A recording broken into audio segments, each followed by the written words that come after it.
Çağatay Ulusoy's boldest gamble of his career, no one foresaw this twist. Welcome to Turkish Spotlight Secrets. Before we dive in, make sure you're subscribed and ready, because what you're about to hear will stir up fans, critics, and anyone who ever believed a legend could be reborn without sacrifices. When myths resurface, the bar rises with them. Sandokan, the Malayan tiger stitched into the memories of generations, has returned to primetime after years in the vault, and the helm belongs to an international name, Çağatay Ulusoy. But did this long-awaited comeback meet the magnitude of the myth, or did a dazzling shell cover a story still searching for its heartbeat? The first season, aired on Rai 1 and wrapped at 8 episodes, has split audiences down the middle. Action set pieces shock, the cast is stacked, and performances are debated in every corner of the internet. Tonight we ask the questions that matter in the most sensational yet sincere way. Is Çağatay truly Sandokan? Did the series soar or stumble? And should we pin our hopes on season 2? If you're ready to leave the shore, let's step into the jungle's shade and face the Malayan tiger together. The conversation starts now. Sandokan's revival is the kind of television move that counts on nostalgia's gravitational pull. There's a reason executives go back to the well. Some characters are timeless. Emilio Salgueiri's Sandokan, outlawed by empire and crowned by lore, is one of those figures who refuse to fade. Now he re-enters the frame with sleek visuals, a cross-border ensemble, and, most crucially, Çağatay Ulusoy taking the lead. 8 episodes didn't just form a season, they mounted a challenge, a risk, an event that dared viewers to remember and to compare. Did the promise hold? To answer, we must weigh the narrative choices, the performances, the visual world, the rhythm of the action, the pulse of the romance, and the shockwaves sent through media and fandom.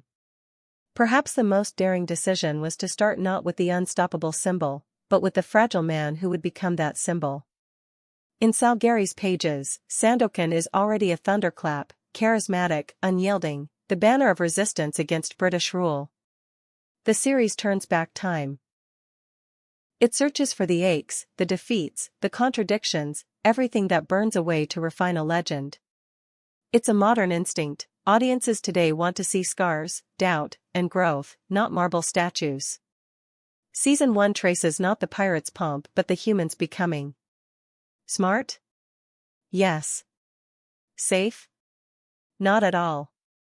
Because with icons, patience runs thin. Viewers expected a leader the minute the camera found him. Sometimes that expectation is fed, certain sequences glisten with magnitude.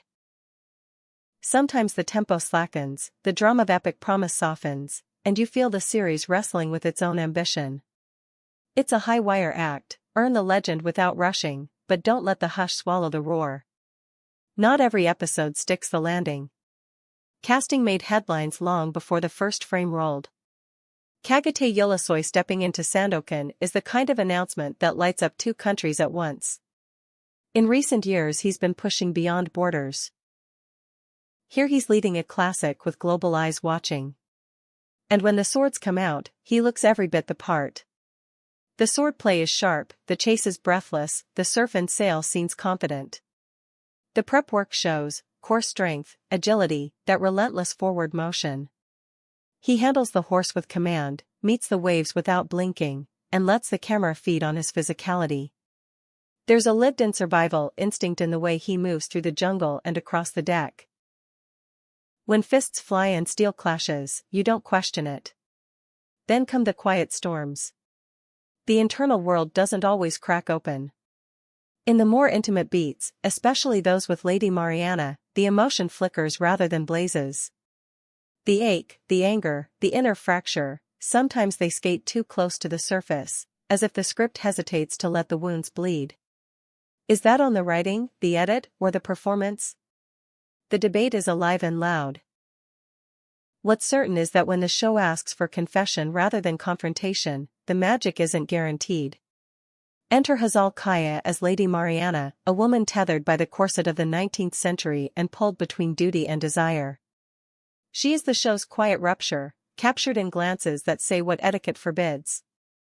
Hazal plays the constraint with glistening control, precision and stillness, steel and softness. She anchors Mariana's dignity even when the world around her presumes ownership of her fate. In isolated moments, she smuggles in backstory without a line of dialogue.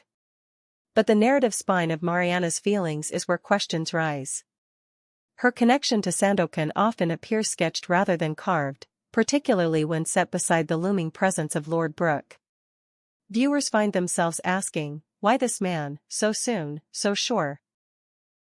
Is the conflict on the page as fierce as the one inside her? The season lets those questions linger, sometimes too long, thinning the emotional fuel of the central love story. Meanwhile, Ed Westwick's Lord Brooke arrives with velvet menace. He's a villain audiences love to hate, glacial precision, entitlement like a second skin, the calm of a man who believes the world is his to arrange. Westwick doesn't waste a frame. There are scenes where he leans into the silence so hard it echoes. There are others where his arrogance becomes a brand. More than once he snatches the scene's gravity, and paradoxically that helps the series. The sharper the shadow, the brighter the flame that must oppose it. A powerful adversary sharpens the hero's edge. In that calculus, the show profits. Alessandro Preziosi Xianez de Gomera brings a different electricity. At first there's a nimble, roguish buoyancy you might compare to a certain famous sparrow of the seas, but the resemblance fades as layers stack. Yanez becomes compass and conscience. He calls Sandokan back from the brink, checks the fury, adds wit that cuts instead of merely tickles. Preziosi plays him with nuance, letting time reveal the man beneath the flourish. The friendship, the tension, the unspoken history, they tell a parallel story that often feels more grounded than the romance. On the craft side, the production aims high and hits often. Warships carve the water with heft, sword fights are choreographed to bruise, and the set design sinks you into tropical humidity and colonial dread. Costumes speak, a threadbare shirt whispers of exile, a polished uniform shouts of power. The effects work occasionally knocks against the limits of television, but the world holds. The jungle feels like it's watching you. The ports feel corrupt and alive. You breathe the brine and powder. Now, the couple factor. Projects with Çağatay Ulusoy and Hazal Kaya at the center arrive with weather fronts of attention. From day one, the conversation ran hot, set photos, training clips, the physical transformation of Çağatay, the way Hazal retools her stillness into defiance. Their joint presence triggered international press, fandom storms, and midnight threads dissecting every look, every pause. Red carpet moments fed the fire. Interviews walked a tightrope between teasing chemistry and protecting privacy. And behind that spectacle, a real question hummed, could their off-screen rapport translate into an on-screen current strong enough to carry a legend? The answer is complicated. Some scenes crackle, others feel barricaded by the script's restraint. Industry whispers say the shooting schedule pressed hard, that the emotional spine needed breathing room. On screen, you sense it. So where does season 1 land? Call it a conditional victory. The highs are undeniable: lavish production, fierce action, Ed Westwick's polished cruelty, Alessandro Preziosi's careful depth, Çağatay's physical conviction, and Hazal's diamond-edged restraint. The dips are equally clear, a love story that often reads as undernourished, pacing that sags in pockets, an emotional center that flickers when it should scorch. None of this dooms the project. All of it maps potential for a grander second movement. And that's where eyes turn, forward.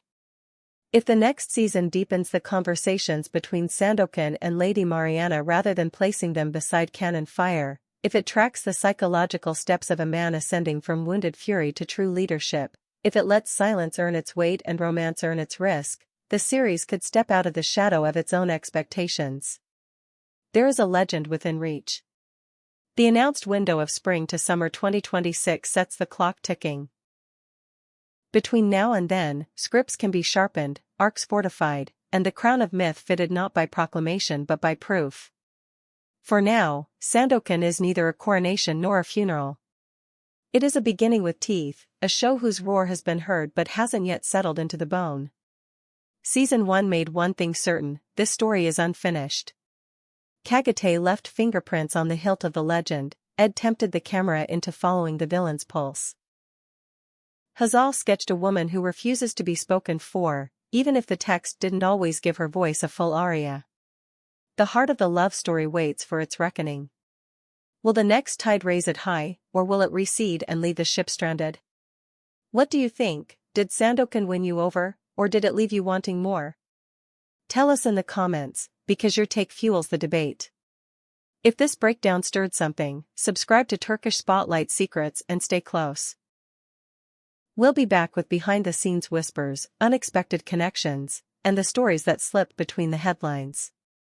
Until then, keep testing the myths, keep watching the currents, and don't let the legend decide itself. Happy New Year, and see you in the next deep dive.